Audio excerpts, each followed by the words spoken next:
Hello everyone, welcome back to our channel.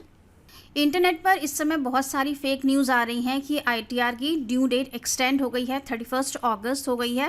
पर income tax ने ऐसा कुछ भी ऑफिशियली अनाउंस नहीं किया है।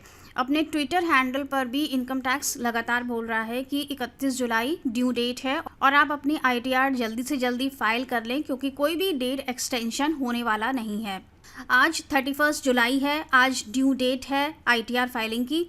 अगर आपने अभी तक अपनी आईटीआर को फाइल नहीं किया है तो आज हम आपको कुछ टिप्स बताएंगे कि किस तरह से आपको पेनल्टी देने से बचना है या लेट फीस देने से बचना है। न्यू रिजीम में फाइलिंग कर पाएंगे या ओल्ड रिजीम में फाइलिंग कर पाएंगे या नहीं, सारी बातें आज हम इस वीडियो में डिस्कस करेंगे। चैनल पर नए हैं तो सब्सक्राइब ज़रूर कर लीजिएगा, वीडियो अच्छा लगे तो एक लाइक कर दीजिएगा। मैं हूँ सीए श्वेता सक्सेना और आप देख रहे हैं हमारा चैनल टैक्स सॉल्यूशंस। तो चलिए स्टार्ट करते हैं।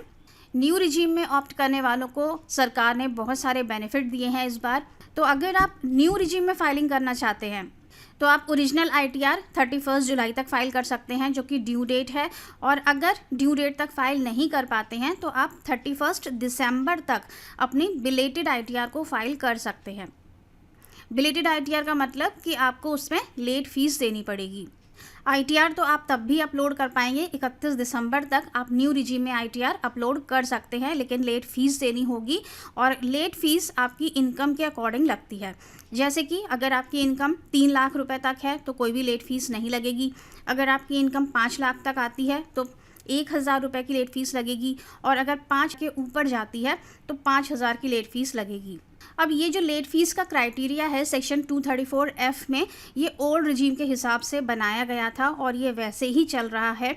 लेकिन न्यू रिजीम में क्योंकि लिमिट 7 लाख रुपए हो गई है, लेकिन अभी भी जो सेक्शन 234F की पेनल्टी की रेंज है कि 5 लाख रुपए तक की इनकम पर आपकी 1,000 की लेट फीस लगती है, वो यहाँ पर भी वैसे ही चल रही है। इसमें कोई भी बदलाव नहीं किया गया है। जबकि न्यू रिजीम में 7 लाख रुपए तक की इनकम पर इनको 1,000 कर देना चाहिए था। फिलहाल तो इसके रिगार्डिंग कोई भी नोटिफिकेशन नहीं है। हो सकता है कि जब आप आईटीआर फाइल करें तो उसमें 7 लाख रुपए तक की इनकम पर 1,000 की ही लेट फीस लगे और उसके ऊपर की इनकम पर 5,000 लगे। तो ये था न्यू रिजीम। आप इसमें ओरिजिनल भी फाइल कर सकते हैं, बिलेटेड भी फाइल कर सकते हैं, और अगर आप रिवाइज्ड करना चाहते हैं तो रिवाइज्ड भी न्यू में कर सकते हैं 31 दिसंबर तक। इसके बाद हम बात करते हैं ओल्ड रिजीम की। ओल्ड रिजीम को सरकार बिल्कुल भी प्रमोट नहीं कर रही है और इसके लिए अगर आप ओरिजिनल फाइल करना चाहते हैं तो ड्यू डेट आपकी 31 जुलाई है। और अगर आप 31 जुलाई तक फाइल नहीं कर पाते हैं तो बिलेटेड आईटीआर आपको ओल्ड रिजीम के अंदर नहीं मिलेगी। बिलेटेड आईटीआर अगर आप लेट फीस देके फाइल करते हैं तो आपको न्यू रिजीम में ही जाना होगा। ओल्ड रिजीम 31 जुलाई से ख़त्म हो जाएगी। तो बिलेटेड आईटीआर पॉसिबल नहीं है ओल्ड रिजीम में। लेकिन अगर आप रिवाइज़ करना चाहते हैं, आपने 31 जुलाई के पहले अपनी ओरिजिनल आईटीआर फाइल कर दी थी, अब आप रिवाइज़ करना चाहते हैं उसे ओल्ड रिजीम के अंदर, तो रिवाइज़ आप कर सकते हैं। इसके बाद हम बात करते हैं कि आपको लेट फीस को कैसे अवॉइड करना है। तो इसके लिए आपको अपनी आईटीआर किसी भी तरह से 31 जुलाई तक फाइल कर देनी है, मीन्स अपलोड कर देनी है। ई वेरिफिकेशन आप उस समय भी कर सकते हैं और आप चाहें तो 30 डेज़ का टाइम मिलता है आपको ई वेरीफाई करने के लिए, तो बाद में भी कर सकते हैं। आपको बस 31 जुलाई तक अपनी आईटीआर को अपलोड कर देना है, क्योंकि रिवाइज्ड आईटीआर पर कोई भी लेट फीस नहीं लगती है। इसलिए अगर आप 31 जुलाई के बाद अपनी आईटीआर को रिवाइज़ कर देंगे तो उसमें कोई भी आपको लेट फीस नहीं देनी पड़ेगी। अगर आपके पास प्रॉपर डॉक्यूमेंट्स नहीं हैं, प्रॉपर डेटा नहीं है या कुछ मिसमैच की प्रॉब्लम आ रही है तो अपनी आईटीआर को होल्ड करके मत रखिए। आप किसी भी तरह से आईटीआर को अपलोड कर दीजिए। भले ही आपको आईटीआर 3 फाइल करने की रिक्वायरमेंट है तो आप आईटीआर 3 फाइल ना करके आईटीआर 1 जो कि सिंपल आईटीआर होती है आप उसको अपलोड कर दीजिए।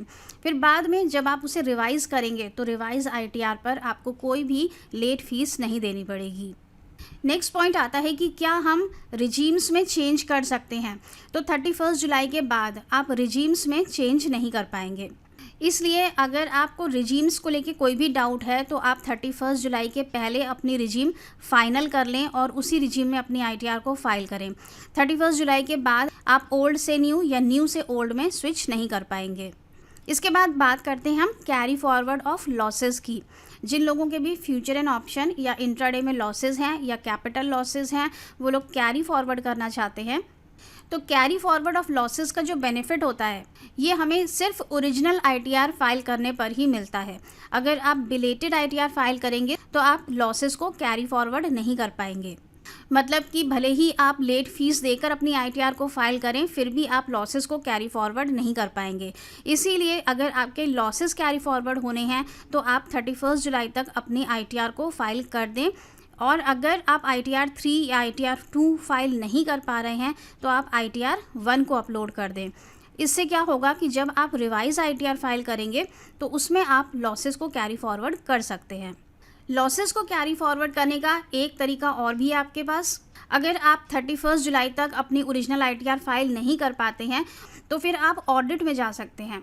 किसी चार्टर्ड अकाउंटेंट से आप ऑडिट करवा सकते हैं, ऑडिट रिपोर्ट लगवा सकते हैं और उसमें आपके लॉसेस कैरी फॉरवर्ड हो जाएंगे। ऑडिट रिपोर्ट फाइल करने की लास्ट डेट 30 सितंबर है और ऑडिट की ITR फाइल करने की लास्ट डेट 31 अक्टूबर है।